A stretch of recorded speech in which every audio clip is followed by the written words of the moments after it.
All right, so today's discussion, just very important for me to recap very quickly what was yesterday's conversation, because today will simply be building upon that discussion. And we had Victoria Bamas of the ICIR, Jeff Kelly Lowenstein from the CCIJ, and our keynote speaker, Tulu Ogunesi from Wawi Media. And much of the conversation centered around ethical considerations, funding, the matters around collaborative journalism, especially for investigative journalism in the time of AI. Today's discussions will be taking a look at again, the intersectionality between all the three areas that this year's theme explores, but also just from that generational lens. In a time of AI, much of what we're discussing today is actually around generative AI, because AI itself has been around with us for, at the very least, a decade now. So we're looking at how generative AI and AI in general has been pushing the boundaries for investigative journalism across the world, but specifically here in Nigeria. Our guest today, Dayo Duyile, is head of mass communication department at the Western University in Ondo State. Also, Simon Kolaole, who's founder and CEO of Cable Newspapers, that's the Cable. Also have Ogechi Ekanyawo, who is regional coordinator Sub-Saharan Africa at SideDev.net. And Julia Duna is editor at Crest 91.1 FM in Ibadan, Oyo State. And last but certainly not the least, Fanny Eric, who is a mass communication student at the Federal University of Kashere. I want to take a moment very quickly to recognize the presence of members of the board of the Wole Soyinka Center for Investigative Journalism who are present, and as the conversation unfolds, I'll be recognizing people in particular. But we also have heads of civil society organizations who are with us, the media, academia, government officials, and members of the diplomatic corps. Thank you for taking time out to join us on this very important conversation. Without further ado, I'd like to invite to address us, give opening remarks, the Executive Director and Chief Executive Officer of the Wole Soyinka Center for Investigative Journalism, Ms. Motunrayo Alaka. Ms. Alaka, you've got the floor. Good afternoon. Thank you, Nabila. Good afternoon to everyone that has joined us again today. It's day 2 of our Amplified In-Depth Media Conference and Award. And it's a pleasure to host you all. The conversations, like I said yesterday, are important because we are a learning organization, and as journalists, we must be a learning community because what we put out is based on how much we are able to learn. What we established yesterday, I think, are twofold. One is that credibility is not negotiable for investigative reporting and for journalism. The second is that artificial intelligence is a need. However, we must approach it with our ethics, and we must also approach it with that mind to keep learning, as there is so much to learn. I think we left yesterday with more questions than answers, but hopefully the intergenerational conversation will help us to further delve into this. Just to mention again that by 5 p.m. we have the physical award presentation event that closes this conference, and we will look forward to welcoming as many of you as are in Lagos there. So I would not try to preempt these panelists like I didn't do yesterday. We have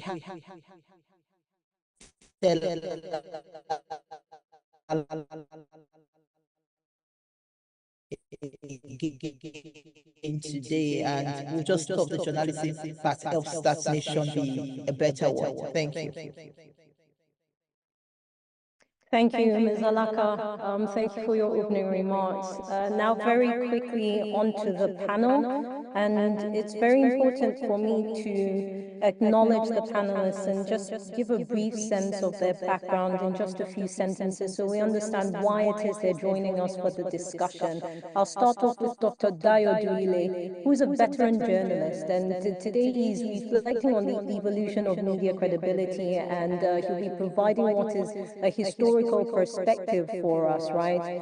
Dr. Duile started off journalism at the age of 17. All right, this was fresh off secondary school, and he started his career at the Southern Nigerian Defender. He was a trainee reporter before later moving to the Nigerian Tribune. He joined the Daily Times paper in 1962, later became editor of Daily Sketch, The Sketch, and Drum magazine. He's a former director of the Nigerian Institute of Journalism and helped to establish the mass communication departments at the Adekunle Ajasin University, the Joseph Ayo Babalola University, Elizade University, and Wesley University. He currently is the oldest PhD graduate from the University of Lagos and is the head of department at the Mass Communication Department of Wesley University in Ondo. Thank you, Dr. Duile, for joining us. I also have the pleasure of introducing Mr. Simon Kolawole. Mr. Kolawole is founder and CEO of Cable Newspaper Limited. He was the editor for This Day from 2007 to 2012, earned a bachelor's degree in mass communication from the University of Lagos and a master's degree in governance and development from the University of Sussex in the United Kingdom. He was named amongst Africa's next generation of leaders by The Banker, which is a publication of the Financial Times of London. This was in 2009. And Mr. Kolawole was a Mo Ibrahim Fellow on the Governance for Development in Africa initiative at the School of Oriental and African Studies. This is in the University of London, pardon me, in the United Kingdom. Currently writes a weekly column for This Day and the Sunday newspaper. Mr. Kolawole, thank you so much for joining us. I have Ogechi Ekanyawo, who is Regional Coordinator at Sub-Saharan Africa, Regional Coordinator Sub-Saharan Africa at SideDev.net. She's an experienced journalist with a demonstrated history of working in the newspaper industry. She pioneered the development desk at the Cable, so maybe something of a reunion between her and Mr. Kolawole today. This was focused on conducting in-depth and solutions-based reporting on developmental issues here in the country. She has a master's degree in communication and media studies from the School of Media and Communication at the Pan-Atlantic University. Thank you for joining us, Ms. Ekayawo. It's a pleasure to have you on. Juliet Duna is an award-winning journalist with over 6 years of experience in broadcast, print, and digital media. She's contributed to responsible investigative fact-checking and expository journalism across the continent. She's a graduate from the Adekunle Ajasin University and emerged victorious in the broadcast category of the West Africa Broadcasting Media Academy. This was for political reporting project. She's a 2023 Fellow of the African Women in Media, Women in Politics Fellowship. She recently won the Best Fellow at Dubawa. This was this year, 2024. Best Fact Check, Dubawa 2024 Fellowship, and another runner-up prize, Best Reporting in Sexual and Gender-Based Violence.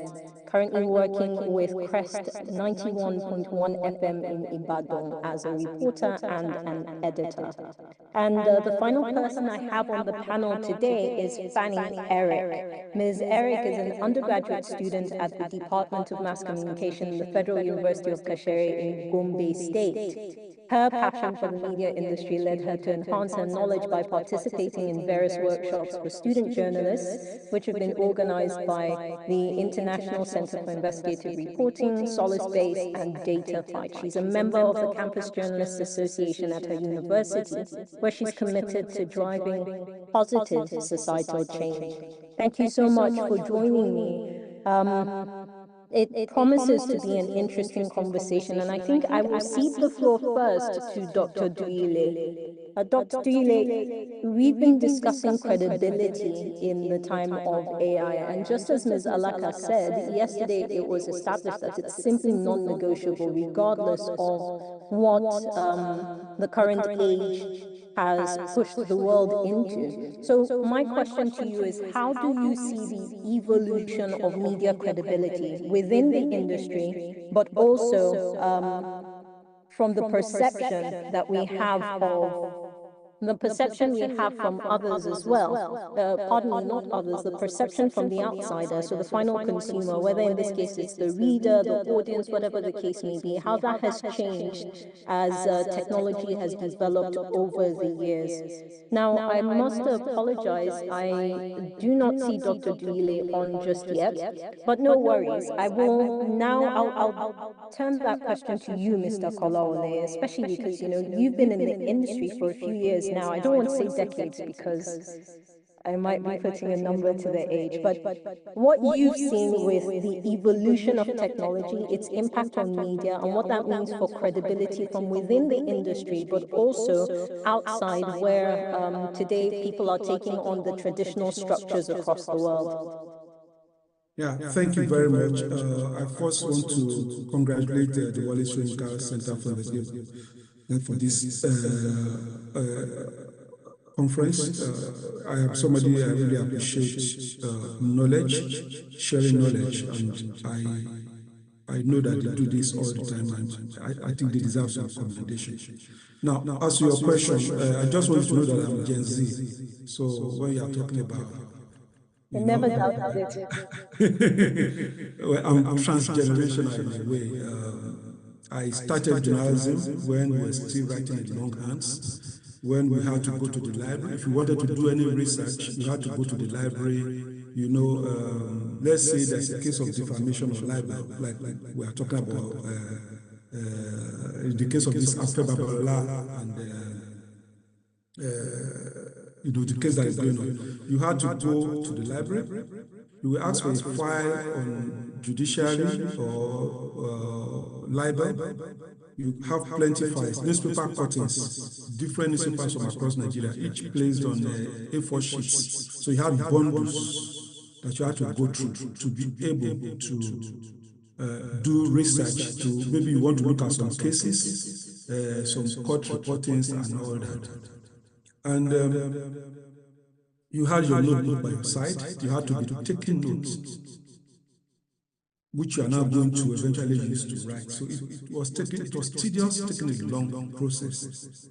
Yeah, but thanks to AI, I can just say, defamation cases in Nigeria, and it will quote the laws, it will cite the cases, and it's editable text. You can copy, put on your Microsoft Word document or whatever app you use for writing. And then you begin to edit and write. It gives you background.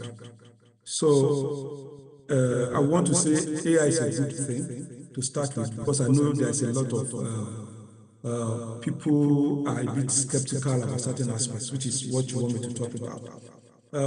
AI is a good thing. That's my perspective. It's not a bad thing. We've always had AI with us. You said maybe 10 years. Traffic light is AI, actually. And we've had traffic lights for decades. So, yeah, on our phone, even before we got into this digital phone era, you had T9 on your phone, predictive text. If you want to write something, to be suggesting that this one's wanted to write. So, AI is a good thing. It's a good thing. I'll put it like that. It has come to stay. It is not a fad that is going to fade. It's just a stage in human evolution. I told you about how we were using hands to write, and now we are now typing. Does journalism need AI? Yes, journalism needs AI. We need it to summarize stories, for grammar checks, for styling, for research. You know, Google has helped us in the past. You know, you Google defamation cases in Nigeria, and it will list about 1,000 cases. So, yeah, journalism needs AI. Can AI replace humans? No, there's still a place for humans. So nobody should be afraid that AI is going to send them out of job. Certain things happen that you know that you still need AI. because it cannot filter. Something happened recently on January 6th.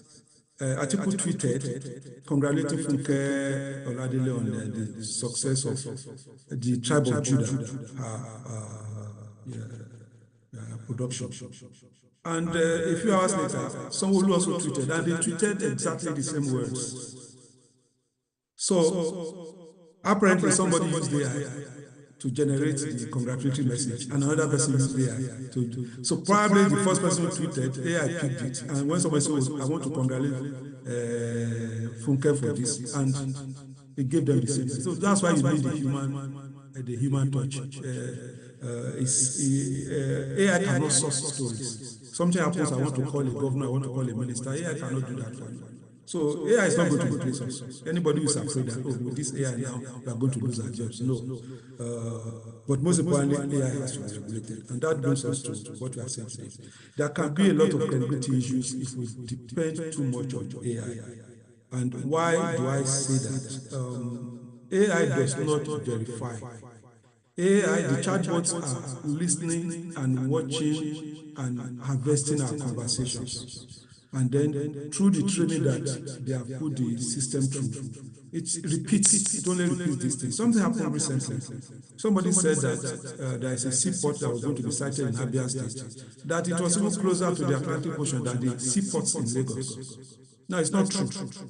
But if you now type it into AI, into the chatbot to tell you that Abia is closer to the Atlantic Ocean than Lagos. So there's going to be a credibility problem. If, as a journalist, all you do is just go type it in and then you take it and you write it like that, you are repeating an error, something, because AI does not cross-check facts. It does not analyze, it does not look for accuracy. It's just looking for what is the most common responses, what is the most common post on this thing on internet. And we're also talking about issues of ethics. Journalism has ethics, and that's what many people don't still want to accept. We have the responsibility to be balanced in our reporting. We have the responsibility to not to promote prejudice. But AI maybe is still at early stage. There are some things you will type in. I mean, there was a report in New York Times some years ago that if you type in black people, something, and it will just bring out gorillas. Apparently because of the kind of prejudice that has been perpetrated on social media. And it was having problems particularly with black, even this facial recognition on iPhone and all that. They were having problems with black people. It was difficult for black people to use. It was easier for white people. It was recognizing them easily. But for the black people, it was taking time to recognize them. I've been a victim. Not only am I black, I'm also dark. So maybe it also worsens the matter for me. And I'm trying to use my face to authenticate the transaction, and it's not going. Because you can't, it's like, is this a gorilla or a human being? Now, we have the duty to bring credibility back to journalism. Because we are talking of transgenerational things. There was something about the old time religion. You know, the accuracy, the cross-checking of facts, basic things that should go into a news story, which gradually have been eroded. So that's my initial comments on this. Thank you. So to piggyback and just to sum up that last part of your comments, you're saying that journalism has lost some credibility over the years. Yes. It has got to a stage now that you report a story and people are sharing, is it true? Is it true? And what I have realized, a lot of deep fakes that have been created on social media, a lot of manipulations. Some media houses, they don't go through the process of authenticating. They just share because they see it's wrong. It's very common these days. Because it is common, they've seen it on Twitter, it's on Facebook, they take it as true. And I said, look at that, is that not the president eating corn by the roadside? Is that not Tinubu with Macron wearing Ashwebi, Nigerian Ashwebi? It's generated, help me develop Tinubu and Remi wearing Ashwebi with Macron. And then the thing will give you the image. And it is shared. And a lot of people fell for it. So gradually, people, even some stories report, people will be asking, is it true? That is a big indictment on us. Right. Thank you, Mr. Kolaole. Ms. Eric, let me come to you as a student right now. I mean, expectations are that in a couple of years you'll be into the workforce, right? Working fully outside after getting your bachelor's degree, which is very foundational. What is the perception right now from yourself, from students in your school? What's the perception of journalism as you explore the presence of generative AI generally, but also generative AI tools that we've been seeing lately?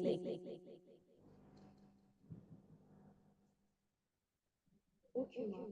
So I'll start by saying the acceptability of AI by students and young journalists is very high, especially the generative AI. Now young journalists and students can just go to AI. Okay, AI, generate a story for me. AI, do this assignment for me. AI, do this. AI, do that. So we all leave this work for AI to do, forgetting that AI is supposed to help. AI is meant to guide, not forcing the workload on AI to do. So I think this is a problem that we actually need to tackle. And looking at credibility from that perspective, the thing is that now AI does not verify facts. According to what Mr. Simon said, AI does not verify facts.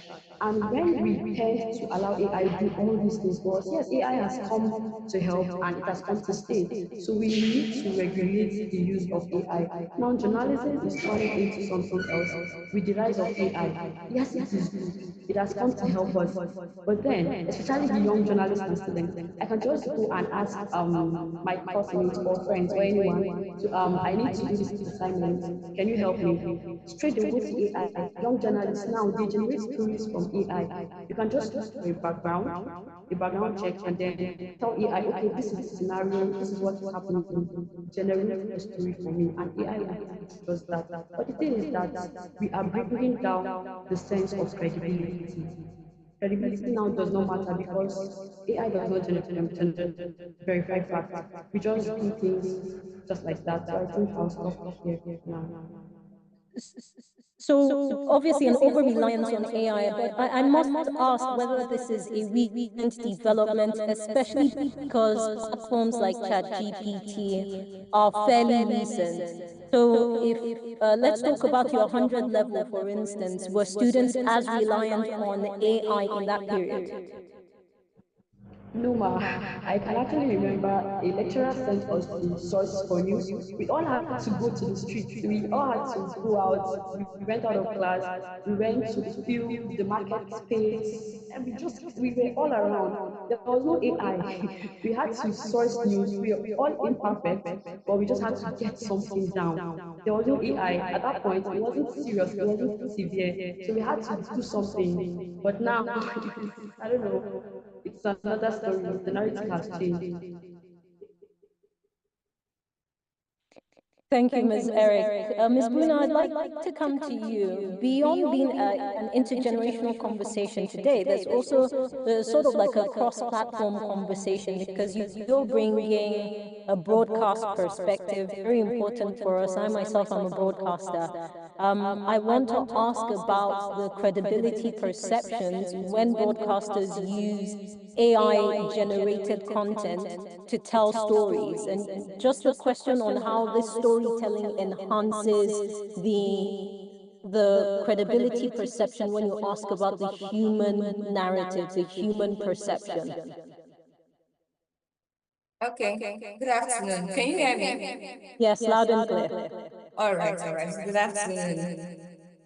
Well, for the broadcast industry, you know that most times we get to use SOT, sound on tape, insert whichever one it is to actually show that, oh, okay, I went to the streets, I got this story. So for the broadcast industry, and me in particular that I work in radio, I feel that the broadcast industry in a way gets to have credibility to their story because you just have to have your actuality from the field when you write your story. Your story cannot just go like that, unlike print where it is a written form, it can be generated from AI. Of course, the content, I've had an IT student write an accident story for me, and immediately I saw it, I knew that it was AI generated. But what that guy did was that he had the details from the field, where the accident happened, how it happened, and every other thing. But he used AI to find still his script. Because when I saw it, I knew that, oh, you cannot write this type of grammar. It's not possible. But then there's a place of him adding the actuality from the field, the shouting and screaming from the accident scene, those that were victims who had to give their testimony, and it was used on radio. So for the broadcast, I feel that there's a little bit of, there's a way you look at it and you be like, okay, this is actually credible, because you have evidence to show that if it is television, you have evidence to show that, okay, I took a shot from this scene, I took a shot when I went out to cover this event, to interview this person.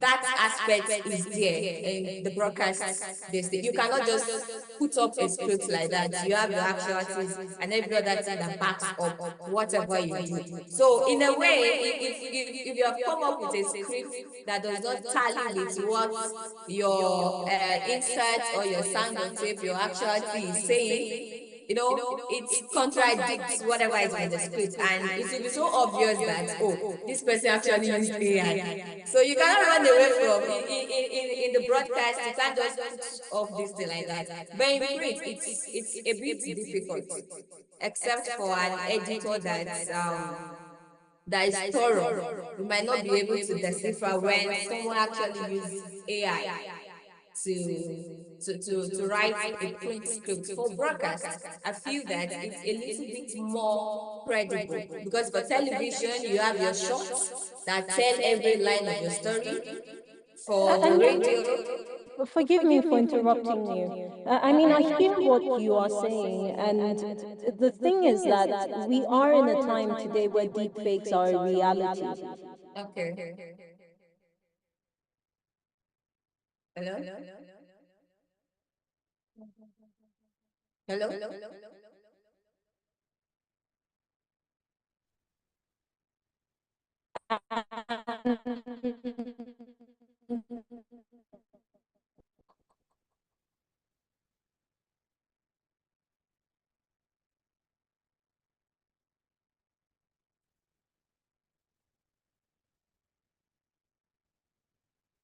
Ms. Buna, can you hear me? My apologies. Yes, I can hear you. Oh, fantastic. So I was pointing out that we are in a time of deep fakes, and we do have audio generated content that comes from audio content that's generated using AI. I think perhaps the leeway we have here in Africa, it points back to something Mr. Kolaole was saying, that there is a bias. But if we were a Western country, for instance, if we were white people talking, AI is more likely to give us things that seem actualities that have an element of reality to them, right? So I'm curious about being able to overcome that in the broadcast industry, and perhaps you can share with us how you were able to identify that the report, your reporter in your case, how you were able to identify the elements that told you that this was AI generated. Oh, okay. For the scripts, for those chat GPT, it kind of have some peculiar words that are associated with it. For instance, you have delve, we delve into this, and you're wondering what exactly are you delving into? Maybe for an accident story like the IT student I talked about. So you begin to wonder, okay, this is not actually what happened. And then for the broadcast, there's something one of my bosses used to say. Then you talk about natural sand. Natural sand. When you go to a place where a building collapsed, you definitely want to hear screams, call for help. You want to hear where people are crying, their items are. It's even much easier for the television, because you see the shots. if an accident, I live in Ibadan, if an accident happened at Mokola and a reporter is bringing an AI generated audio for me, I would know. Because there's a particular sound, a particular natural sound that I'm expecting from Mokola, that I'm expecting from Iwo Road. So if it is manipulated in a way, I would know that, okay, this is actually deepfake. This is, you got this not from the scene for broadcast. Of course, AI in a way has brought, it has brought, let me say, lack of credibility to what journalists do, because it can generate anything and everything.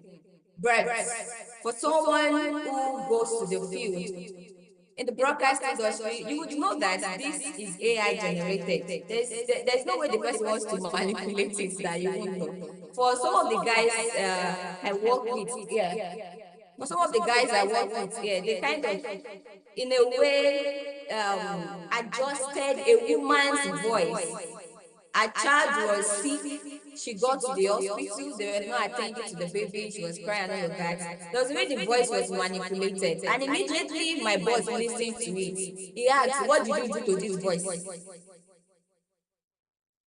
And that was how we got to know that, okay, he was trying to fast track where the woman was crying. And my boss asked to say that the originality and the natural sound is very important to know that, okay, this is actually real. So that's what I feel. For the broadcast industry, it's easier to detect that this is wrong, this is AI generated or not, especially for television, because you have shots to back it up. If a reporter goes out to take a shot of Iwo Road and the person manipulates it with AI, you would know. Because Iwo Road has a particular look that is supposed to look inside that shot. So that's what I feel actually. For broadcast, it's much more easier because you can see and you can actually compare that, okay, this is AI and this is not AI. Thank you, Ms. Buna. I appreciate your thoughts on that. We'll explore it a bit more. Ms. Ekanyawa, I want to come to you now. And it's an extension of this question that Ms. Buna has just responded to. Speak to us about the role of evidence-based reporting, right? And how that helps to counter misinformation, which has been worsened by AI-generated content. Yeah, let's start with reporting generally and what we must, the foundation, first of all, especially in terms of intergenerational collaboration. And then we'll go on to evidence-based reporting. But in essence, we need to understand, first of all, like any person who is going into journalism, the younger people who are going into journalism, they first of all need to understand the basic journalistic standards. And this includes things like accuracy and fairness, independence and objectivity, accountability, transparency, truth, objectivity. All of those are fundamentals that a journalist, that a new person, an individual who's going into journalism must understand. And then once they understand that, once they are grounded in the ethics of journalism, I think that things will become clearer, or the way that they should go will become clearer. They would understand the reason that evidence-based journalism is important. They will understand the crux of fact-checking. They will understand the crux of verification. And they will rely on AI to make their work efficient, to enhance their creativity, to speed up the work. For instance, if they wanted to transcribe an interview that they've gone to the field to gather, they can use something like Otter AI and will reduce the length of time spent in the work. So it's the way that you use AI that I think is the conversation that we're having right now.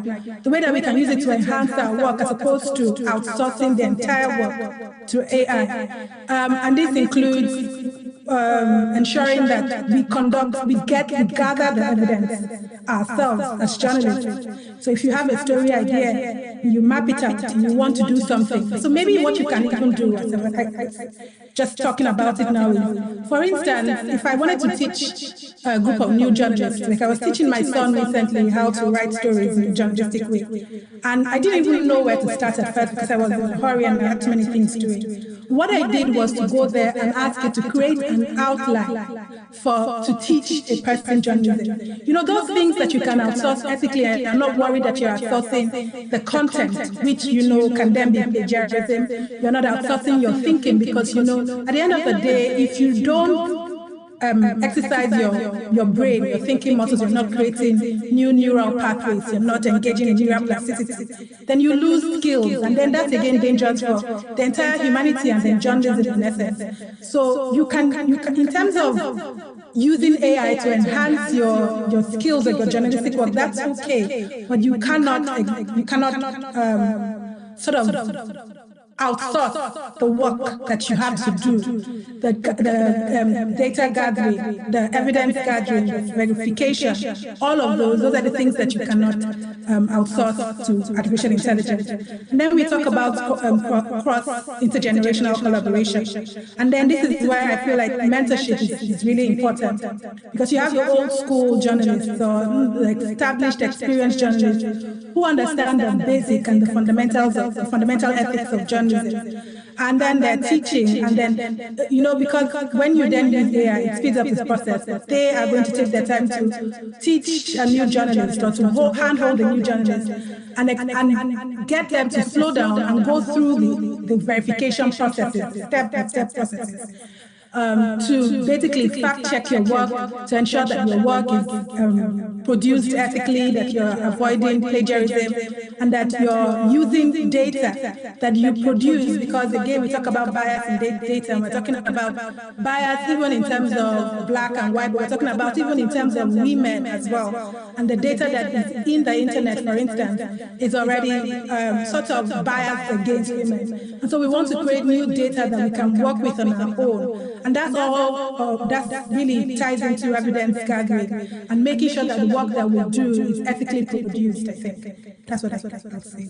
So, Ms. Mikayo, just to expand a bit more, I understand when you say, you know, needing to check the evidence, the sources properly on your own while you're going through the process of your report, right? But we are in a time where reality is being redefined. And so even evidence itself is taking on a new perspective or a new perception.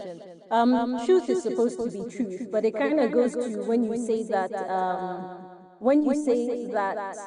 all truth is not fact, but all fact is truth. Right? There's a way that it colors your perception.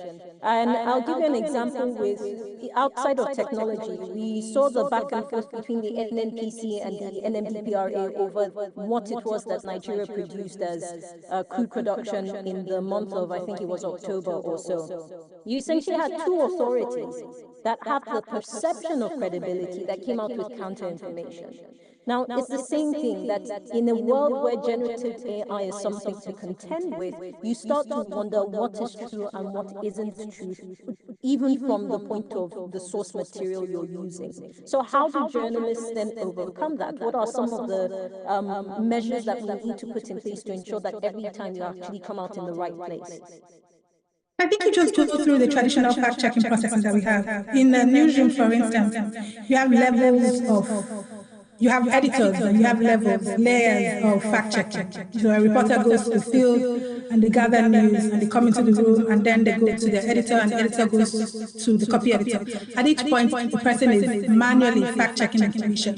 They're using the resources available, they're reading, they're going through, they're pouring through documents, they're also going through visuals that are available, right? So listening to what was said in the past, and they're coming to a conclusion that is true and can be verified, that can be verified because they're documented and verified. So it really goes to the fact that we cannot, at this point, people cannot really be scared that AI will take away the jobs of journalism, because what really is happening is that you can use it to to supplement the work that you do, as opposed to outsourcing the entire thing in general.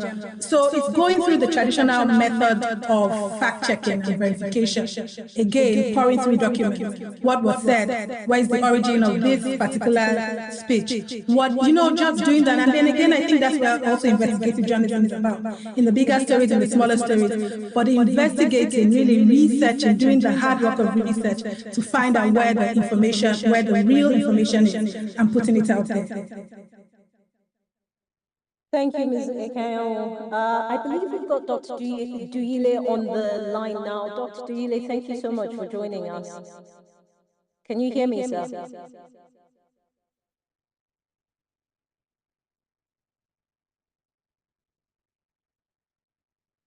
Dr. Duyile, can you hear me, sir?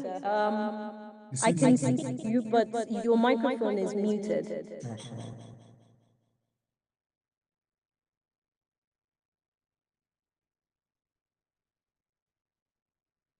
Okay, in just a moment. Can you hear me? Yes, sir, we can hear you clearly. Thank you so much for joining us, sir.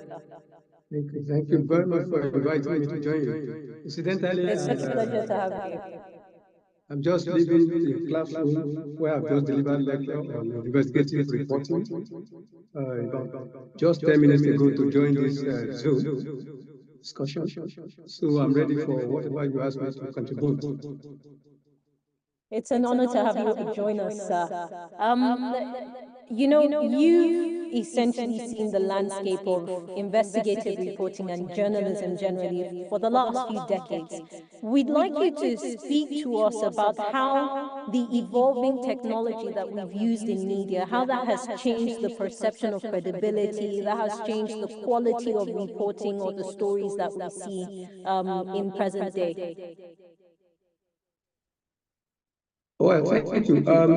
I don't think the new technology has changed mostly the credibility of journalists in reporting whatever they are reporting.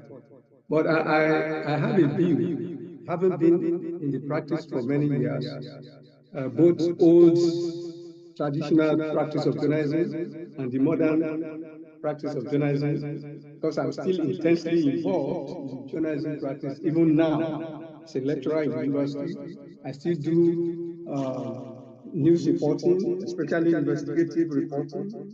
I publish my newspaper in Ondo Town. This is a newspaper I publish every month in Ondo Town. I call it Ondo Record. It is basically an investigative newspaper. So the issue of investigative journalism goes beyond technological approach, in the sense that the journalists, most of the journalists have very weak position professionally to investigate and to report.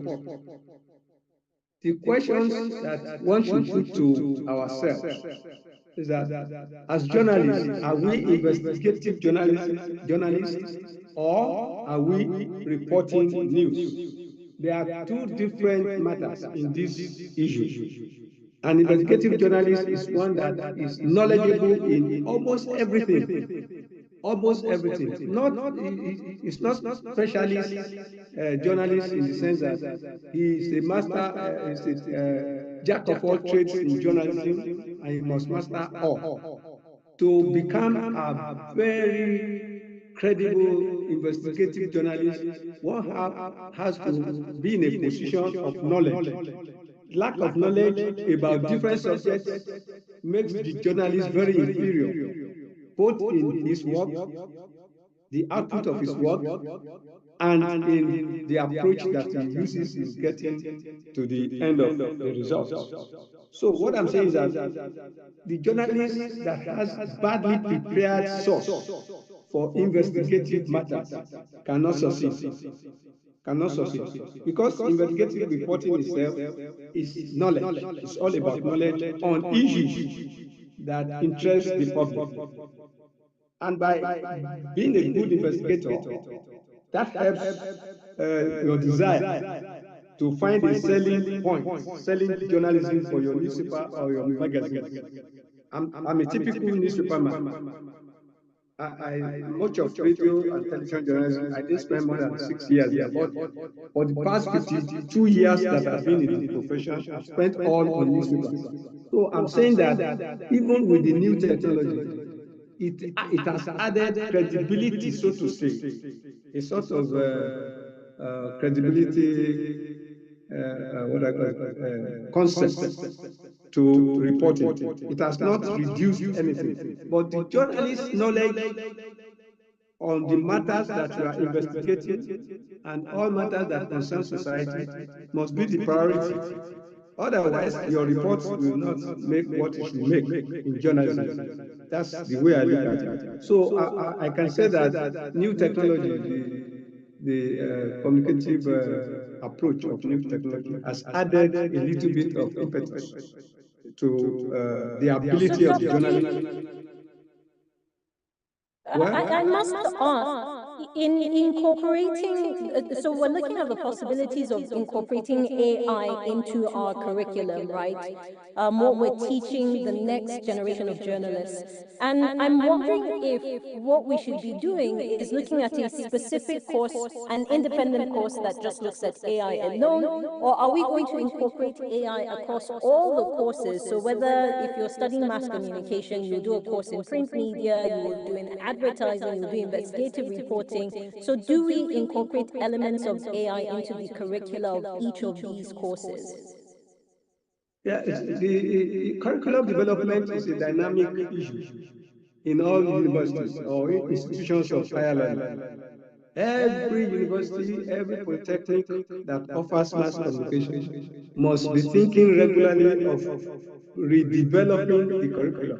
For example, recently, the NUC, the National University Commission, has changed the whole tradition of mass communication by segmenting all the courses into their separate compartments. So one can now say, I have a BSc journalism or BA journalism. I have a BSc public relations. I have BSc advertising. That type of specialization that the NUC has just brought into university curriculum has made it a beautiful endeavor in mass communication practice. But the AI issue, it's not a new issue, but people are creating newness out of an old concept. Yes, I think introducing AI into the curriculum of mass communication should be equally dynamic in the sense that we should not make it like a general course. It should be either put in each aspect of the curriculum, each aspect of the program. If you are doing advertising, AI, elements of AI must be included. If you are doing public relations, elements of AI must be there. If you are doing journalism, and so on and so forth. You see, if you make it just a bundle of a program in just one aspect, some students may lose the opportunity of having knowledge of AI, traditional intelligence.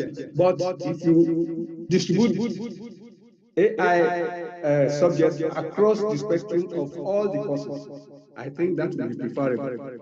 So, Doctor, just before I move off from you, earlier we heard from one of our panelists is an undergraduate student at the moment, and she was pointing out how in her first year, students were not turning to AI to get story ideas, how to write the story, how you produce it, the actualities and everything. But today they're fully dependent or overly dependent on AI.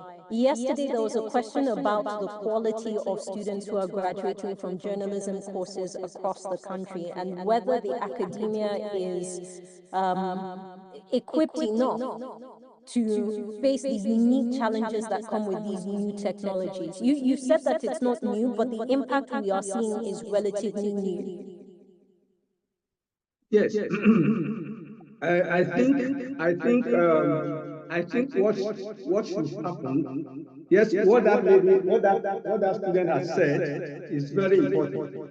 You see, in 100 level, at 100 level, in any of the courses, in mass communication, in journalism, in everything, the new entrants are just coming freshly into a new society, a new academic environment. They are just coming from the secondary school. As a matter of fact, from my experience, some of them in 100 level still think in first semester, second semester that they are still at home. Some of them don't exhibit the seriousness that they should put into their studies. But having said that, yes, it is our duty to enforce a certain discipline, professional and academic discipline in them in their 100 level, at their 100 level, in the sense that journalism courses should be introduced early because they are spending 4 years in the university campus.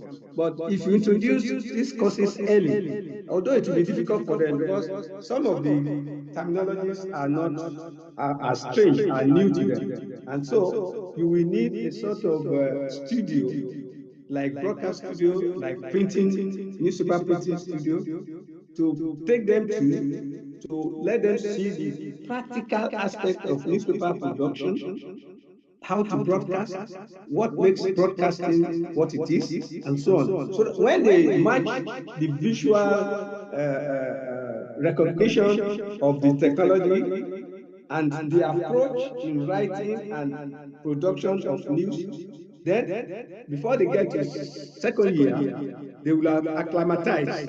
They will have acclimatized and know that they are in serious business. Because teaching journalism proper from 300 level, 2 years of that is too little. It's too little for them to catch up. I remember that in the universities that I've been to, the 100 level students, when they get to 200 level, is that at that stage that they start knowing what journalism is. And at that stage that they start becoming serious about the course. It shouldn't be that. I think the 100 level, first year, they should be able to know exactly all the conditions that make a good journalist, that make a good broadcaster, that make a good radio producer, and all that, and public relations in addition to that. So what I'm saying is that 100 level, the business has started. Sorry, the business has started at 100 level. We should not give the impression that it is when they get to 200 level, 300 level, that they now know what mass communication is all about. So I'm suggesting that from year one of the BSc or the BA program in journalism or in publication or in advertising, the students should be introduced straight to the subject. Thank you, Dr. Duile. At this point, Ms. Kolaole, I'd like to bring you back into the conversation, and we'll discuss. Earlier, you were talking about the need to regulate AI, which is something that has been generally accepted across the world, across different sectors, including those who are building AI and advancing it themselves. So there's a question on what those guidelines should look like for media, for investigative reporting, but maybe you can take it from the perspective, starting off from what those regulations would look like for students while they're in the learning process, all the way to being established in the industry. Should they simply be guidelines? Should they be hard set laws? Should there be repercussions if we find that people have gone against those ethical considerations and agreements within the industry? Yeah, thank you. I will favor guidelines and regulations. I remember some years ago, I was having a discussion with the editor of the KP, KP we call him KP. And we're just some random discussion. I said, he's noticing something. He's beginning to see scripts that look like it was not written by the reporter, that sounding is the language, the structure, and that he thinks we now have to come up with guidelines on how they can go forward. So I think they developed the guideline now. I don't know. So for me, certain things have to be in place. Whether you are a student, you are a fresh journalist, or even you are an old timer in journalism, one, it is important to make full disclosure. That should be one of the guidelines. Full disclosure. Maybe inside the story, maybe at the bottom, maybe wherever that this thing has maybe the editing was done by AI or something. It's just good to attribute that this job there has been some AI input. It's very important. Also, copyright infringement. There is a problem when you ask a question from a chatbot and it just regurgitates whatever it has and you need to find out if this is somebody's work, because they are using people's works, people's intellectual property to train these chatbots.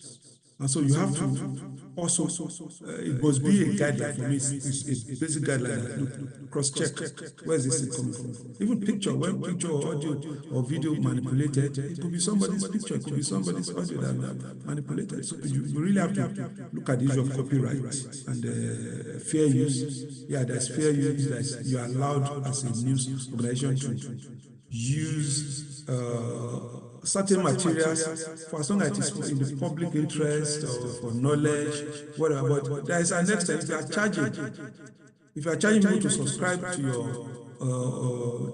TV or radio or online, or you are selling your newspaper, you also have to be careful that you are not abusing fair use, because you are making money from it. You have commercialized it.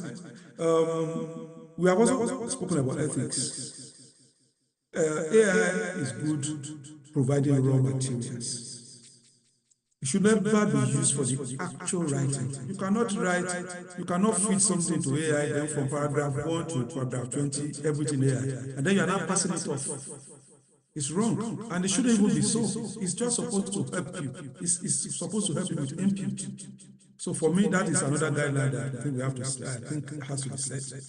And we have also talked about verification, which I cannot overemphasize as journalists, because all this credibility issue comes when we get information and we don't verify and we just use, because after all it's on this paper, I saw it on this website, I saw it was chat GBT, or I don't know, it's chat whatever that Tom Pearson, you know. So because they are also, the AI also has what they call AI hallucination.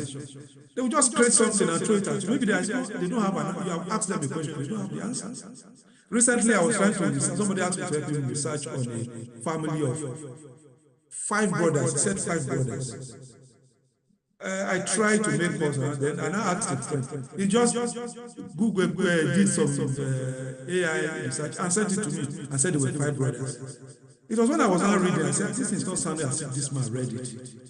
So I now started putting the human touch. I now called around, and you know this family, how many of them? Say, no, there are 4. That the other person answers the same surname, but it's a cousin. That is not a member of the family. You see where AI can put us in trouble.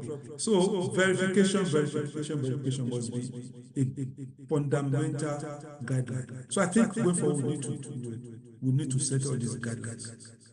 Thank you, Mr. Kolale. Ms. Eric, I want to come to you and ask you about, to expand a bit more on younger perceptions of journalism. We live in a time, whether we like it or not, where most young people are getting their news from social media platforms. We also live in a time where we've seen independent journalists who almost take a populist standpoint, right? They receive a lot more, the perception of credibility and a lot more trust from younger audiences than established media houses. So speak to us about what journalism students for instance, in your university, your department, what they are thinking when it comes to entering the workforce. Are you more likely to work for a place that has incorporated AI fully into its processing, or would you rather be an independent journalist who is, I don't want to say making up the rules as you go, but at least you have more leeway? Okay, thank you, Ma. So I'll start by saying now AI is here to help us. So nobody will want to work in, okay, as much as most people want to work independently, they also want help. We all need help one way or the other. And as journalists, we also need help. So I feel we would accept journalism with AI. Yes, because but the thing is that there's a problem. Now, when we put all our mindset towards AI helping us with this, AI generate stories, AI this, AI that, we substitute AI for our thinking capacity.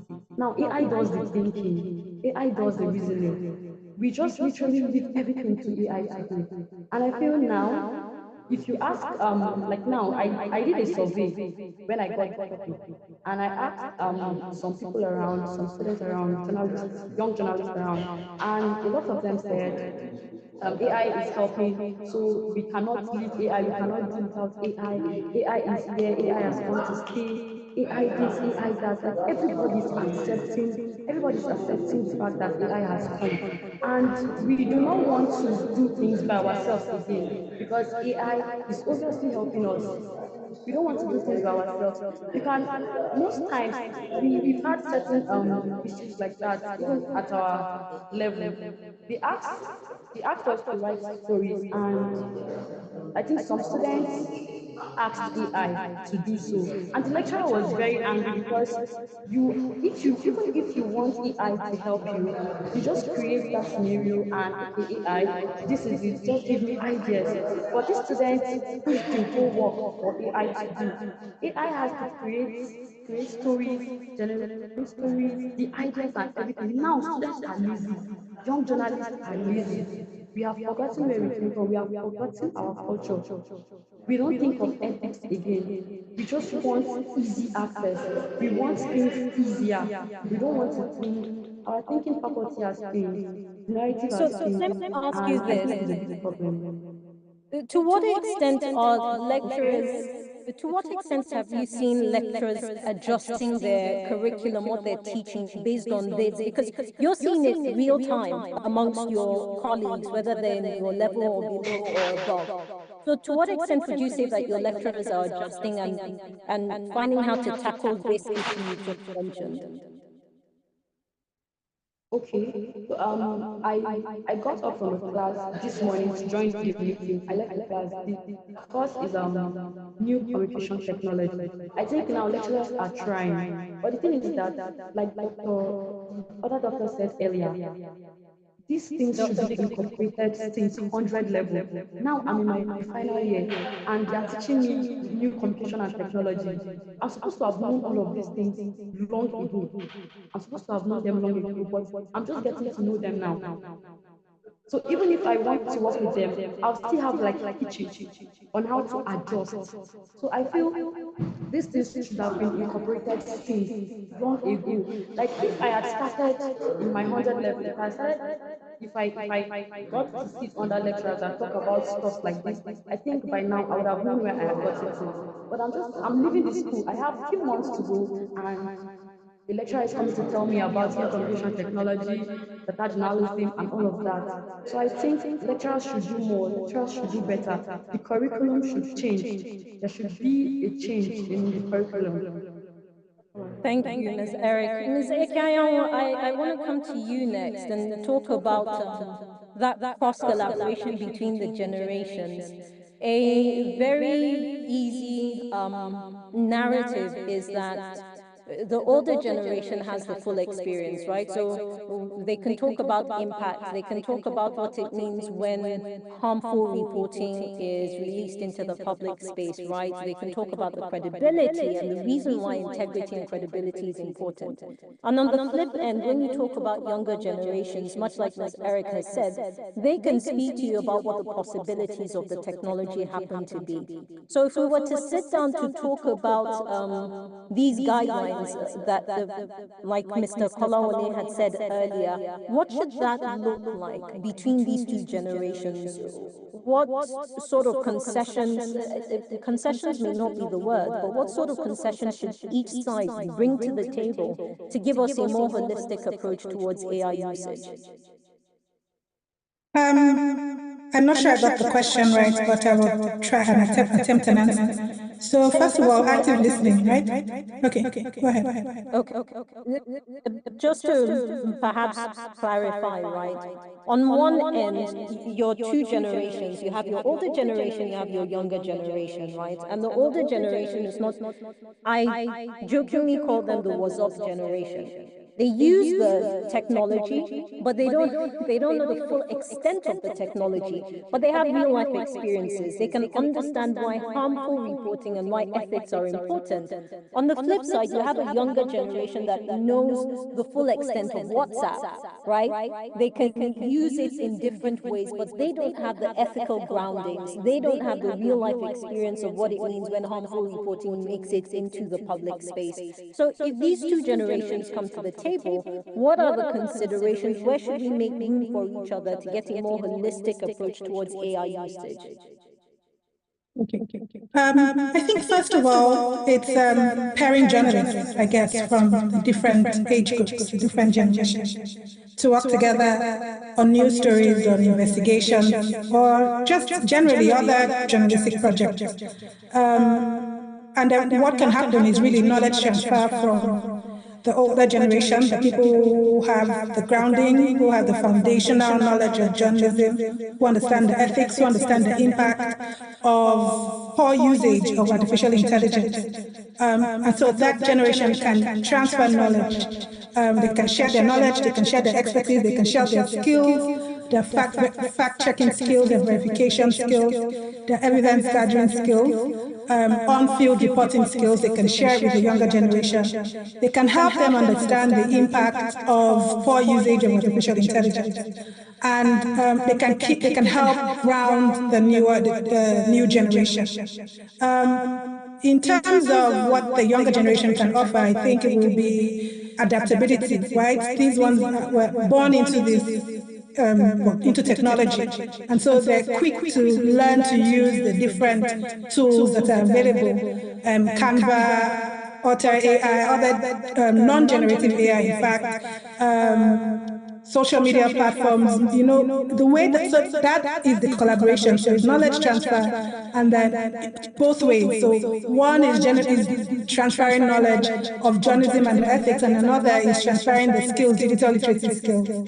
But as I said, so the issue is creating guidelines. So to me, I think that journalism globally, I don't know, there has to be some consensus of what the guidelines of usage of artificial intelligence in journalism should be, a broad consensus. And Mr. Kolawole has elaborated on that, transparency. And in my organization, for instance, we have like a 5-point agenda for the usage of journalism. When we use AI, for instance, the material that we use is ours, uniquely ours. Somebody has written it. And then if we use AI, we're trying to correct the grammar, the sentence structures. We don't ever ask AI to write. So we have a guideline. So for newsroom, I think to create a guideline, one that is set in stone for the journalists in that newsroom to work with and to guide their practice. And so as I was talking about my newsroom, so we have the AI policy, and as I was saying, our materials must be sourced and written by us. And if we use AI, we use it for basically copy editing. I mean, in the sense of correcting the grammar, sentence structures, all of that, punctuation. And we always, again, transparency, we always fully disclose that this was used in this process. Another thing that we do is, our model is using a group of freelancers, a lot of them are young journalists. We let them know what our AI policy is. We let them know what is acceptable. And we let them know that we have AI tools to check that they are not using AI. I mean, there are ways that they can circumvent that process, but generally we let them know. And I got a report come to me and I immediately knew that it was AI. And then obviously stopped using that reporter. And so when they know that there are stiff penalties for things like that because it involves plagiarism, it involves sometimes misinformation because, as we now know, AI can give you information that is wrong based on biased data, based on just, again, hallucination. All of those are there. So we let them know where we stand and what will happen. We immediately terminate relationship with that reporter. And we constantly interact, or we constantly let them know, so clear communication on what the AI policy is. Also, another policy that we have in our own organization is that whenever we use AI to produce video content, we never use hyper-realistic videos, one that will make people think that these people exist, that kind of thing. We make sure that it's clear that we use it to depict a story as opposed to giving the people the impression that these people exist in real life. So we don't use hyper-realistic content. Again, we go back to full disclosure. So that we do that if a story is sourced, or we use some data, or we've presented any material using AI, regardless of the AI that we use, the form of AI that we use, we fully disclose.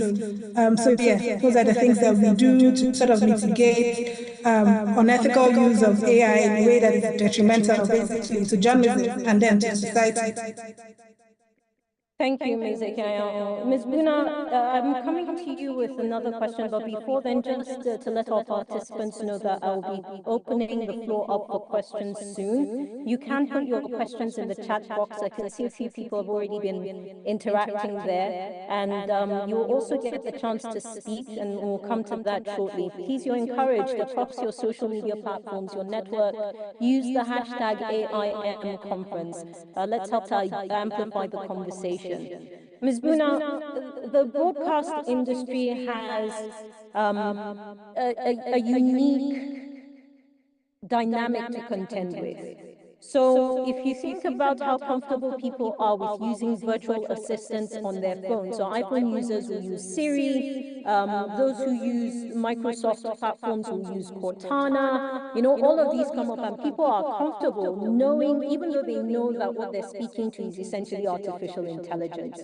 But the credibility conversation is flipped on its heels when you are using that in broadcast, right? Today, we do have a radio station, Women FM, just a couple of weeks ago, launched their AI radio presenter. Completely AI generated. The voice is modeled after the voice of an actual person who works within the organization. So it raises the question of credibility. Do you think that broadcasters will have to contend with this, or how would they need to contend with it, especially because part of what you want to do is retain the human element and the human connection? Okay, if I get the question right, in the broadcast industry, how we contend with AI incorporated into the broadcast sector. Am I right? Voice-powered AI. Because now you're not talking about text like you had mentioned earlier. So when you hear a radio presenter, if you tune into, and by the way, it was certainly a great thing to see Women FM launch what was an AI, or what is an AI radio presenter. But the question of credibility comes up, and human connection. Is this something that we will contend with? Are there guidelines that we need to put in place? Or do you think that it will simply enhance how it is that broadcasters interact with their audiences? Okay. First, I think I've read a number of articles on broadcast stations that are open to bring up AI robotic newscasters. Yes, I've read about that. But I think majorly what I see there is the content. If we would be having an AI voice on radio, an AI voice in television, how about the content that would be produced, that will be airing from that AI? If a robotic will be taking the news at 7, The content, what are the contents that will be airing from that AI? Would the content also be AI generated? I think that is where the question comes in.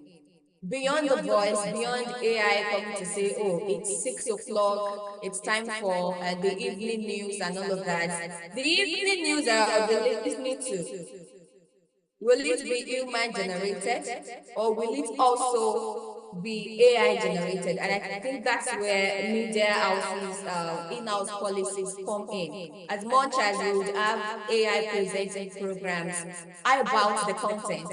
How do humans connect with those contents that would be produced? For instance, if we are having a radio on if we're having a program on, let's say, politics that has to do with maybe court, election court stories and all of that, I would be expecting to hear the context of that program related to the topic they're talking about. If we're talking about, for instance, the Dele Farotimi case with Baba Affair, Baba Lala that is ongoing, I would want to hear details of the case, how it came on board. Today, he has been granted a 50 million naira bail. I would want to hear those details. So my concern would be not AI going on air, taking the news or taking up a program, but the content that the AI would come up with. I think that is where media houses should take the charge and actually provide detailed information that the AI will probably read or will probably present to listeners. You know, I see your point, and you're quite right that the content would need to be above reproach. But I still want to go back to that human element. Voice is human, right? The ability to speak is a uniquely human feature. And there's a reason why, for instance, in the broadcast sector, the regulator will tell you that presenters who are on news and politics shows cannot voice adverts because you have the power of suggestion, right? And there's a reason why people return to a program because they have identified with this one person, whether they've met the person before, whether they don't know whether the person is tall or short. So the power of suggestion is in essentially the voice, and for TV, it is in what you can see of the person. So I'm curious as to how AI that generates voice and generates images redefines that narrative of trust, of credibility, of integrity for the broadcast industry. Okay. From what you said, I'm a bit more concerned about connecting with the audience because for broadcast, especially for radio, which is a blind medium, you really have to connect with whoever is presenting, either news or programs. If it's a love program, a program that comes up maybe past 9, past 10, there's a kind of voice you want to hear, that sleepy voice that is cool and calm that you want to hear normally from a human. So I feel if a media house is incorporating AI into presenters, they should look into all of that. The fact that there's a difference, there's a way you present a political program and there's a way you present a game show. They are two different programs. A game show would have the fun, it will be lively to the fun, callers calling in and all of that. But for a political program, it's a serious conversation. So for me, I feel that media houses should incorporate all of this into the AI that they will be putting on set. And there's this fact, and which is why I said I'm actually scared about AI being on radio, because you just have to connect with the presenter. Can AI be like human? There's a program here on my station. It's Oroife. The title of the program is Orefe, like love. It's related to love. There's a way the lady presents, and you just want to listen. You just want to tune in your radio when it's around past 10 p.m. in the night. Can AI also do that? At times, she would get some stories, true life stories that, okay, my husband did this and that. She would sometimes even cry. Sometimes, can AI also relate with all of those things? So I think I'm scared with AI being on set, either TV or radio, because that human touch might be missing. Thank you, Ms. Buna. I can see someone in the chat box has said AI can never be as emotional as humans. That's Of thank course, you. I think I agree with that. I hear the agreement and I understand the sentiment, but part of why we're having this conversation is that AI is changing and we don't know what it will look like 5 years from now. Part of what the guys who are building these technologies are doing is to try as much as possible to replicate the human experience, really. So maybe today is when we start discussing in the day that AI can sound like a human being and might be able to relate like a human being, what are the safeguards? These are the questions really that we're trying to answer. But at this point, let me just quickly turn to our participants. If you do have a question, if you have a comment that you would like to share, please, you can do that now. If you have a question and you want to speak with your microphones, please just raise your hand. And if you have a question, you can put it in the chat box if you don't want to speak. You're encouraged, by the way, if you check the chat box, you will see a link to the attendance form. Please, let's try to fill it as much as possible. All right, let me open up the floor. I have Ms. Alaka with her hand up. Ms. Alaka, you've got the floor. Thank you so much, Nabila, and thank you to our panelists. It has really been an exciting conversation. But I am concerned about the complications that our professions have. That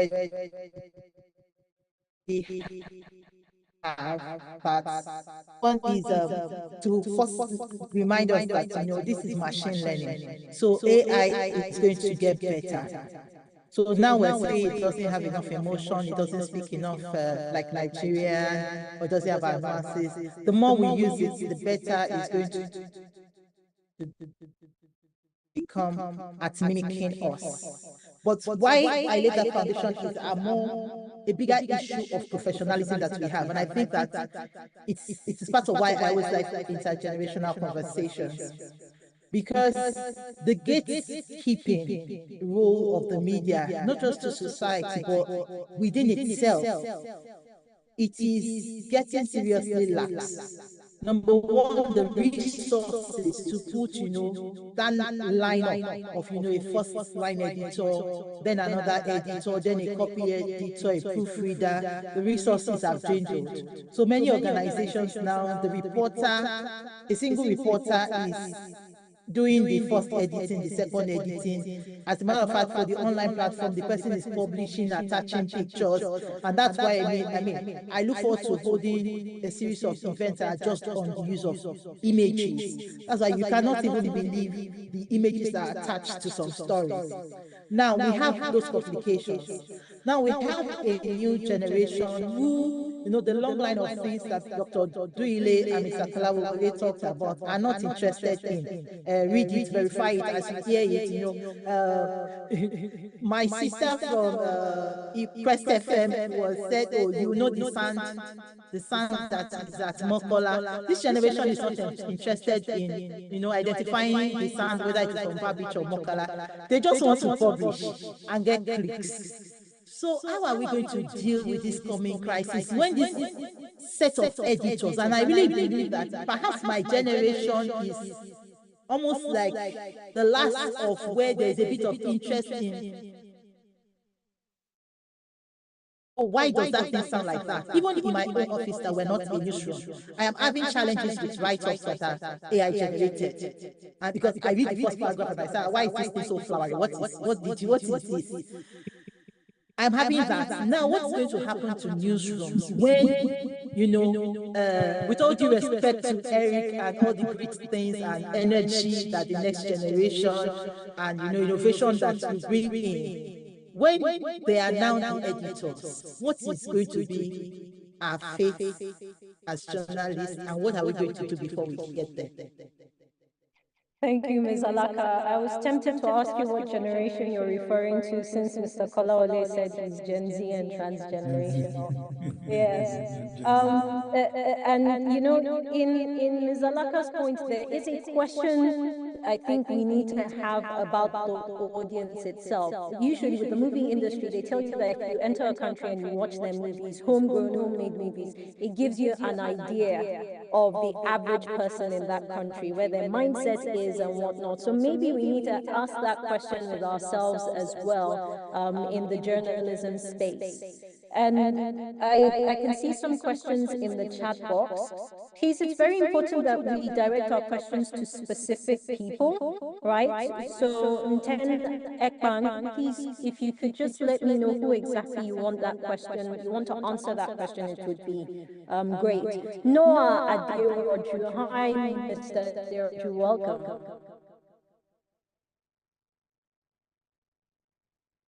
You can unmute yourself. Hi, good afternoon, everybody. Can you hear me? Yes, loud and clear. Please go ahead. Yeah, thank you very much for this session. So mine is not exactly a question, it's more of a comment and sort of like a call to action.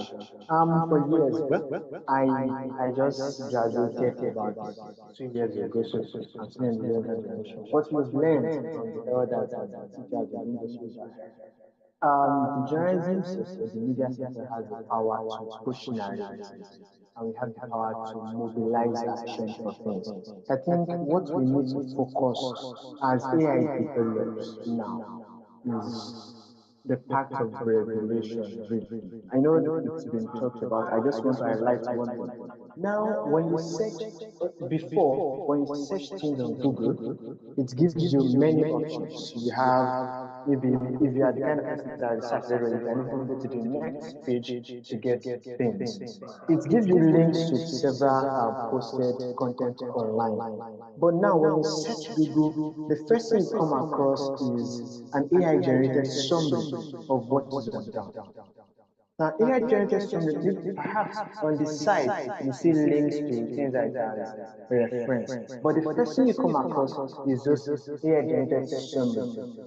And we know there's no amount, there's no how rich a summary can be to give you adequate information. But for people who are as lazy as it has been said, they just go on with the summary and just use it for whatever knowledge work they want to do.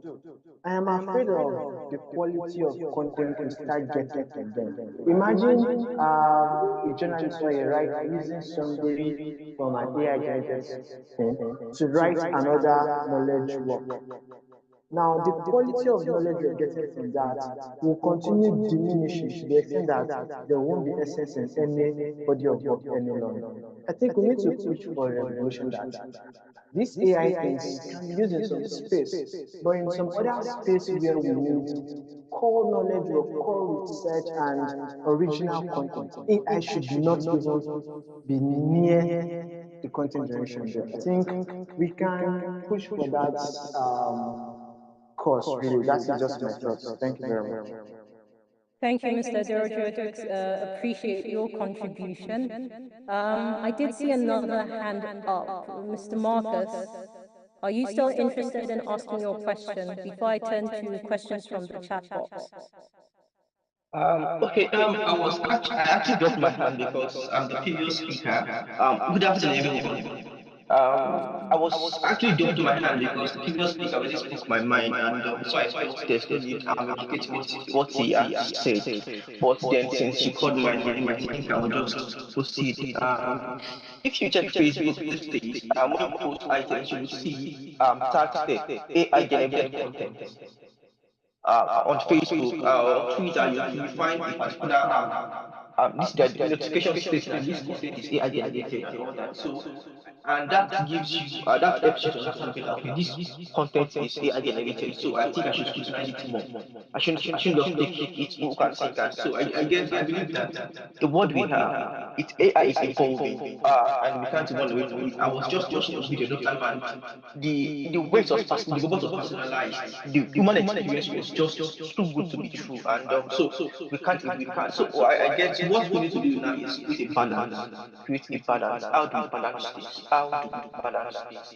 And create regulations also, because without regulations, journalism is going to be like a house without walls, and anything goes in, anything comes out. So um, it's all based on the media houses, the associations guiding the media houses, creating regulations that is going to protect and ensure that there is creativity in the profession, and there is creativity and originality, which to me are very important when it comes to this profession. Thank you. Thank you, Mr. Marcus. I'll take questions from the chat box, and I can see this one I'll direct to Dr. Dile because it's specific to academic institutions. So Kende Shafir is asking, what measures are the academic institutions taking in tackling over-dependence of journalism students on AI, especially print and online media?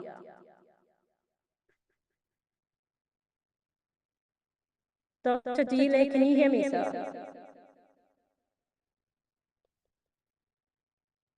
So, sir, I can see you, but your microphone is muted.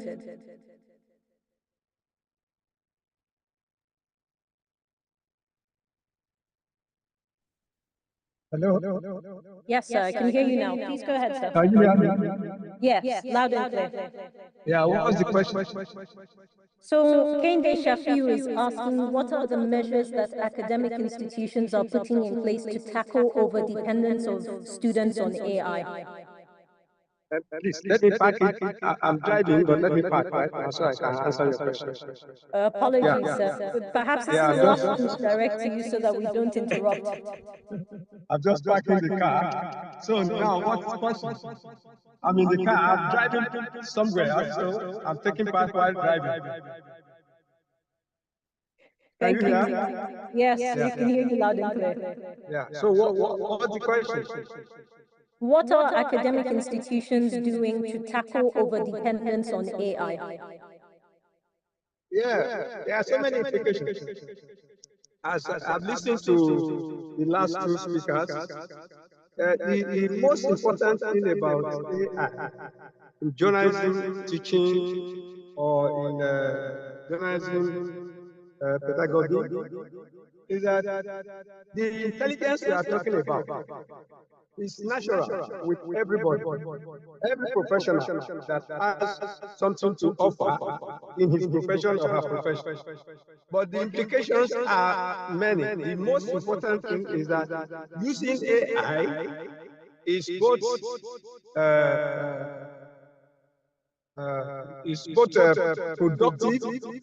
productive in the sense that it assists the overall production, the end result of the journalistic activity. And at the same time, it can endanger it also if it's not properly applied. Because what we are discussing about AI in all professions, they are useful for carrying out functions.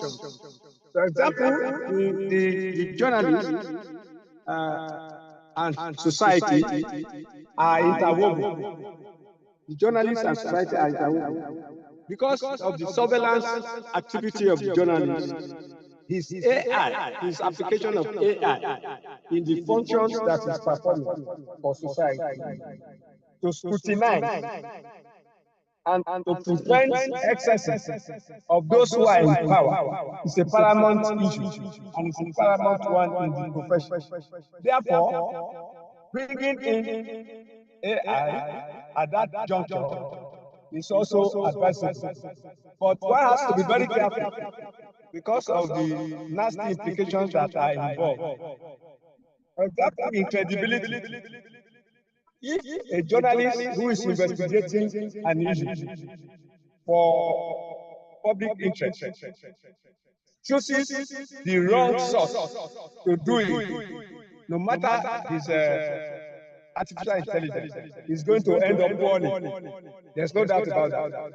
Because the source that is going to give you authentic materials on investigative matters must be a credible source, so that the end result of the investigation and your report will be credible. And that credibility goes in favor of journalism practice and your newspaper or your radio organization or your television organization. I give you an instance. There was a time when the NTA in Lagos covered,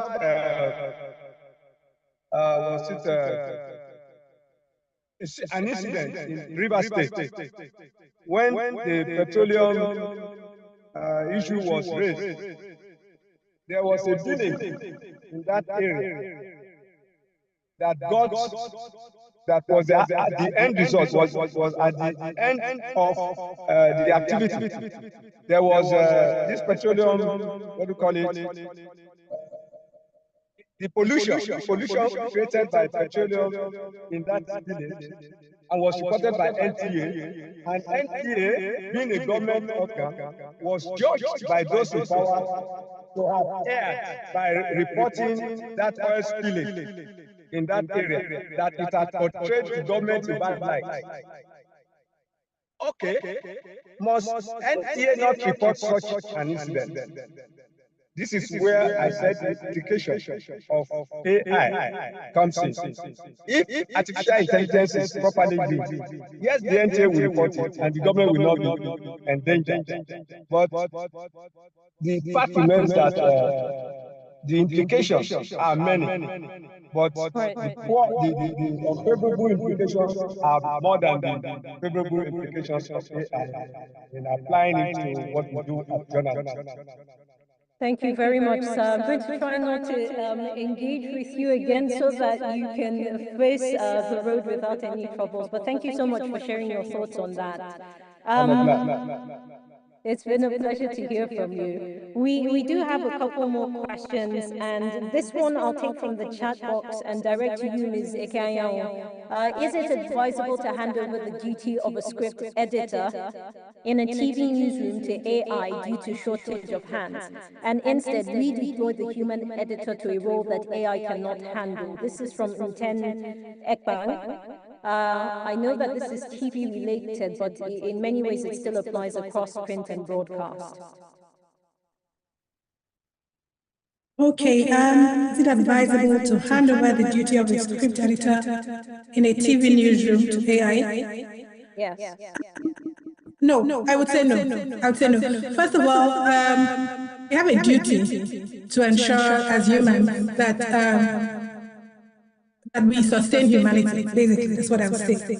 And once we start outsourcing duties like this to AI, we're risking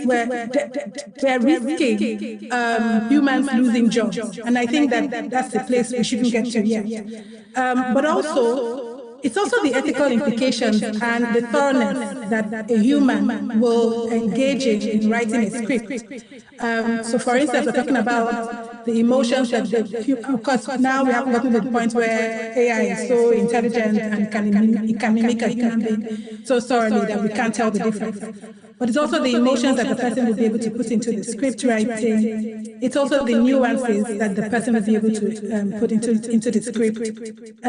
It's verification of details. So the scriptwriter takes the role of an editor as well, oftentimes. And all of those traditional processes that a script will go through, you cannot outsource to AI, because AI, again, isn't foolproof. We have issues of AI hallucinating. We have issues of AI bringing up information that is biased, disinformation, outright misinformation. So we have to have a human in charge of script editing for all of these reasons that we stated, for all of the reasons that we say we cannot, we have to use AI ethically. So that's what I would say. First of all, we need a human in charge of. We don't want people. We don't want people to start losing their jobs, right? Because of AI. We don't want shrunken newsroom to the point where jobs are being lost. But also, we want to make sure that the process of script editing or any editing at all goes through human verification, something that AI is not capable of doing just yet. Thank you, Ms. Ekayam. I will turn to Faintola Jesu, and then I'll come back to the chat box shortly. Faintola Jesu, you've got the floor. Please unmute yourself and go ahead. Okay. All right. Thank you so much for the privilege. Hello, can you hear me? Yes, we can hear you, although we can't see you clearly. The camera is... All right, so I just want to add to what was said earlier about the technology improving. Hello? Yes, go ahead. All right, so but I want to say that there are certain things that that cannot change, and those things include the ability of AI to make some conclusions. I don't know if you've observed that when it comes to religious ideas, the AI tends to not make conclusions, which sometimes is actually what you need to probably do. I don't know if you get what I'm saying. Sometimes you want to work on a particular write-up, a particular report, you're supposed to be precise on what you want to say, but AI will rather stand on the fence and not, because it does not want to give certain conclusions when it comes to religious stuff. I'm talking about religious programs now on the radio. So AI tends to not, because that is how it has been programmed. It tends to not want to make some conclusions. And another thing is, when it comes to certain jobs, I did an advert for somebody about a few days ago. I generated the voiceover with AI. But when it got to some parts, I needed it to pronounce the name of the convener of the event. But it was a Yoruba name. So I needed to record that part to myself. So it means no matter how improved these things get, we still need humans to put in their creativity. So thank you so much.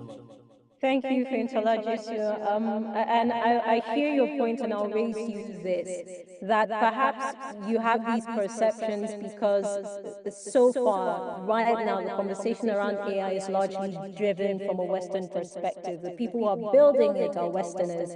And the point was made about how AI is still developing. Many people, or a few of us here, would have watched certain movies from Hollywood, like Bicentennial Man. This was a 1999 movie that talked about a robot that eventually developed human feelings.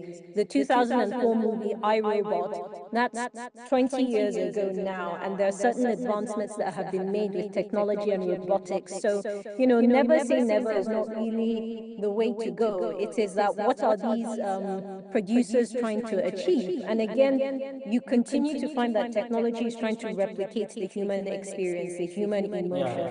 Yeah, so our conversations are to get ahead of the curve. Ms. Oloyede is, and I remember that she asked a question, or she made a point yesterday about the identity that journalists or investigative journalists have in Nigeria. So it's very much in line. She says, does the use of AI not depend to a large extent on the objective of the writer or journalist? If it's a professional job, the usage is ethical, but the opposite may be the case if the objective is dubious or mischievous.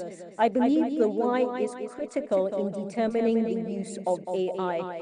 And here, Mr. Kolawole, I'll let you share thoughts on this point that has been raised. And then after this, I think we'll be closing the Q&A session so that we can get final thoughts from our panelists.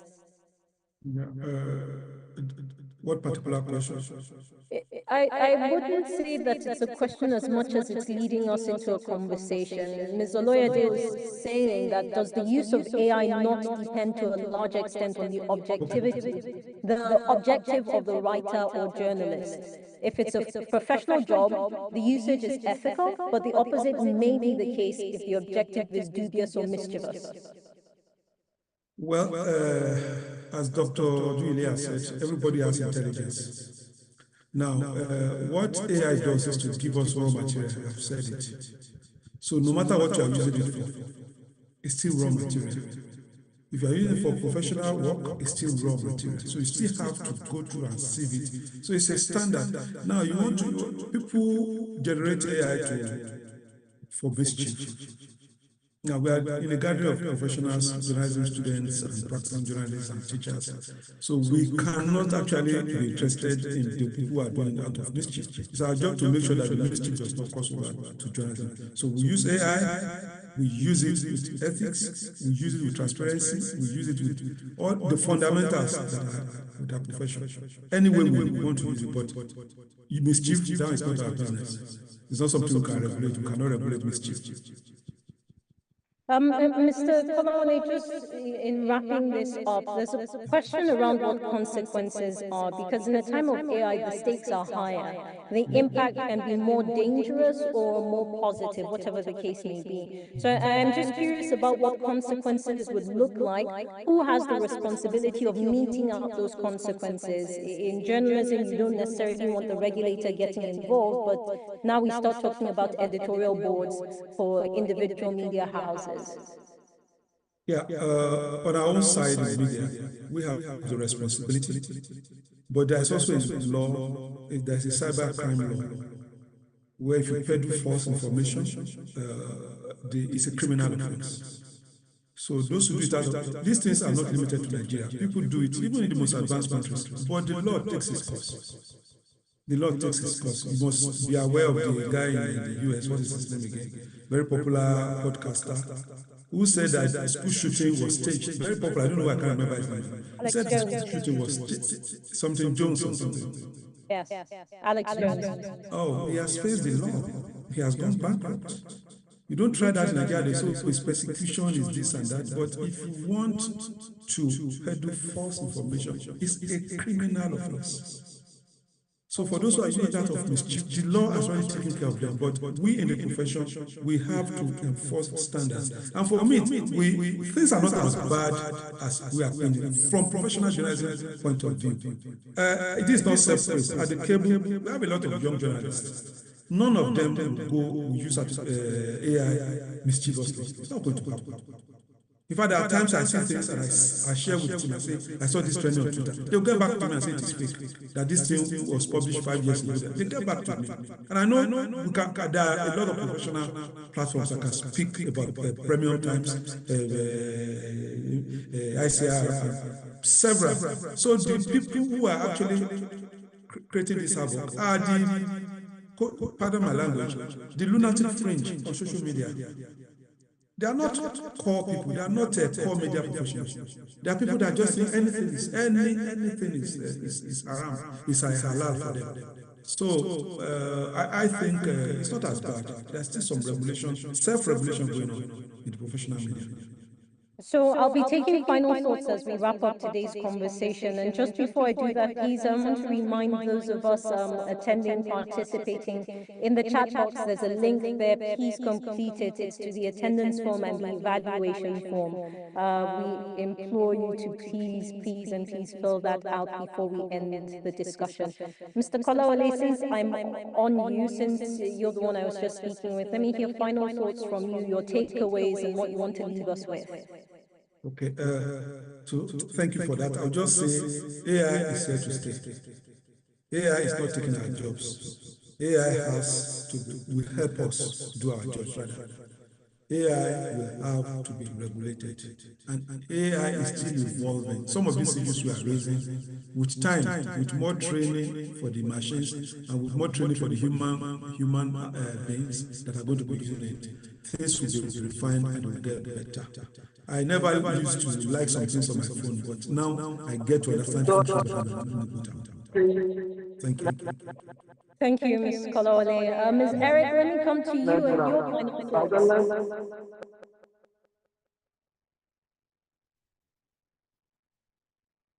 Ms. Eric, can you hear me?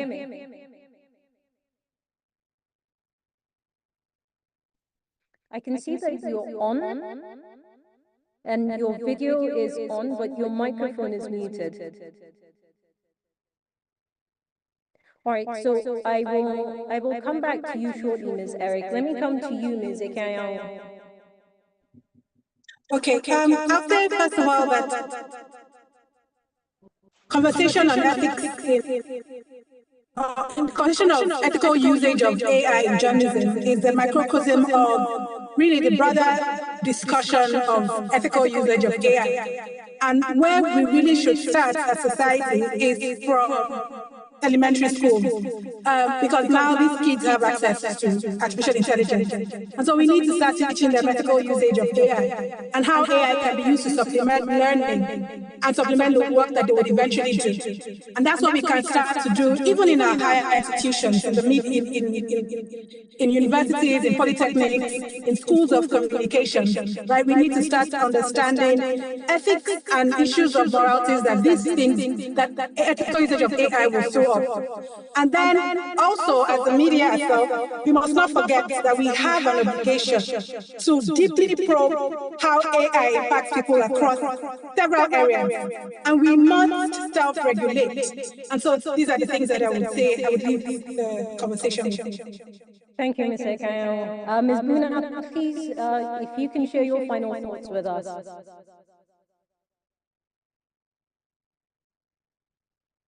Okay. About 3 weeks ago, I wanted to work on a video, a fact-check video. It's about Donald Trump actually giving an instruction that the federal government should release Nnamdi Kanu. But of course, from every look at the video, it's AI generated.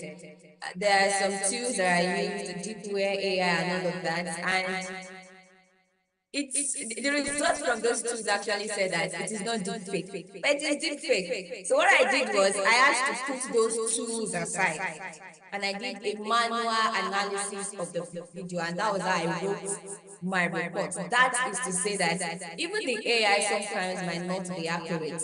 And from what I did to that particular report, it shows that you cannot rule out the human intelligence in analyzing some reports. So we cannot rule out AI, and we cannot also rule out the human intelligence. So it works hand in hand together. And I would also like to pick from what Mr. Kolawole said. He talked about a particular set of people on social media that are using AI for some stuff. So I want to talk, I want to throw it to the elders in the house about, I feel personally that I've had this notion for a long time that journalism is a porous profession. Everybody comes in and they say, I'm a journalist. And from the conversation we had yesterday, the question was asked, who is a journalist? So I want to beg the elders in the house. For law, you have to go to law school, you have to do this and that, you must be called to bar, and you have your certificates, and they know that this person is a lawyer. You don't just carry camera, go to the field, take pictures and say you're a citizen journalist and all of that. So I want to throw it to the elders in the house that they should please try as much as possible to make this profession a profession that if you want to go into it, you have to pay through the lines. You have to, I don't know if you get what I'm saying. You have to learn you have to learn the ropes. You don't just come into the profession. And I think that's where we have some of these issues of AI or not, because we were talking about for a professional will not just pick up AI and just use AI like that. Yes, that is. And then for media organizations, I just want to say that media organizations can actually develop policies and guidelines for ethical use of AI, because AI has come to stay. The AI we see today will be different from the one we will have next year. It will be different, more advanced in 5 years to come. So it has come to stay. Just about guidelines, principles, ethics that guide the use of AI. Thank you. Thank you, Ms. Buna, for your final thoughts. Ms. Eric, the floor is yours. Can you hear me now? Can you speak? Yes, ma'am, I can hear you. All right, please go ahead. Okay, ma'am, so I would love to conclude with this.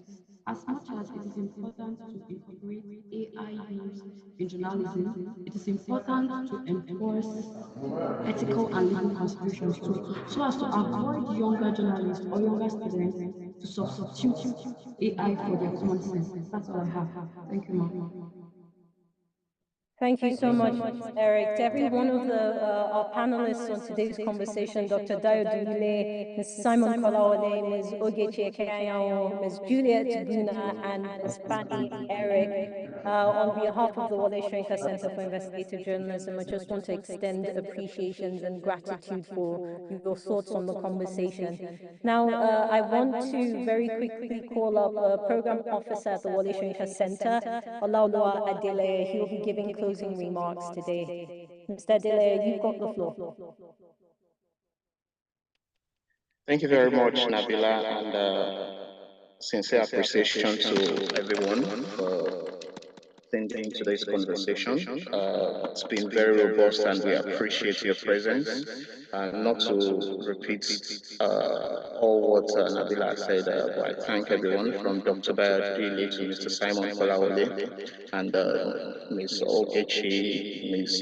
Juliet Buna, Fanny Eric, Ms. Fanny Eric also for attending. We thank you. And to everyone who joined us from the start of this conversation till where we are right now, we appreciate you. And I mean, it's been 2 days of very, very deep conversations surrounding media credibility, also talking about artificial intelligence, not leaving out investigative journalism. And yesterday, we added a twist of funding to it. I mean, at some point, it was beginning to look like a conversation of he who pays the piper dictates the tune.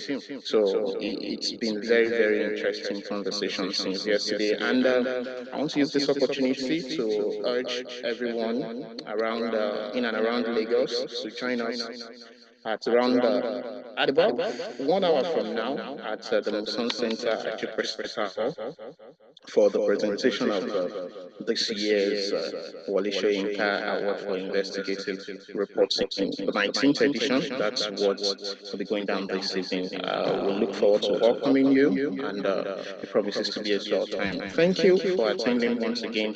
Do enjoy the rest of your day. Thank you, Mr. Dele, and to every one of you who joined us for the conversations. We're looking forward to welcoming you at the Muson Center. Thank you very much. My name is Nabila Usman. It's been a pleasure to moderate today's conversation. Wishing you the best of the day.